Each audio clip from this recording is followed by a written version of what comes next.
పుష్కరాలలో చేసేటువంటి మరొక ముఖ్యమైన విషయం పితృదేవతలకు చేసేటువంటి కర్మలు, శ్రాద్ధ కర్మలు.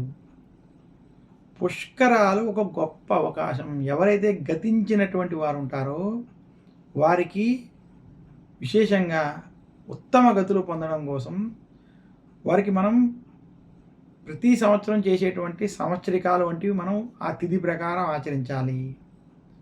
అలా ఆ తిథి ప్రకారం ఏ సంవత్సరమైనా ఇబ్బందులు ఏర్పడినా, కొంచెం ఏదైనా కార్యక్రమంలో చేయలేకపోయినా, లేదా వారు చాలామంది ఏ సమయంలో చనిపోయారో, ఏ తిథిలో చనిపోయారో తెలియనటువంటి వారికి కరోనా వంటి మహమ్మారి సమయంలో కావచ్చు, ఇతర దేశాల్లో కావచ్చు, లేదా ఏదైనా యుద్ధంలో కావచ్చు, ఎవరైనా ఏ సమయంలో కేదార్నాథ్ వంటి ఘటనలో కావచ్చు, ఏ సమయంలో చనిపోయారో తెలియనటువంటి వారికి పుష్కరాల్లో చేసేటువంటి పిండ ప్రదానాలు, పిండ దానాలు, పితృదేవతల కార్యక్రమాలు చాలా విశేషమైనటువంటి ఫలితాలను ఇస్తాయి.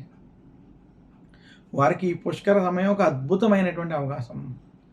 ఇదే కాకుండా నిత్యం చేసుకునేటువంటి వారు కూడా ఈ పుష్కరాల్లో చేసేటువంటి పితృదేవతలకు సమర్పించేటువంటి తర్పణాలు కావచ్చు, పితృదేవతలకు సమర్పించేటువంటి పిండ ప్రదానాలు, అలాగే పితృదేవతల కోసం చేసేటువంటి దానాలన్నీ కూడా మామూలు రోజుల కన్నా ఇప్పుడు చేసేటువంటి సమయంలో చాలా విశేషమైనటువంటి పుణ్యఫలం ఇస్తుందని శాస్త్రాలు తెలియజేస్తున్నాయి.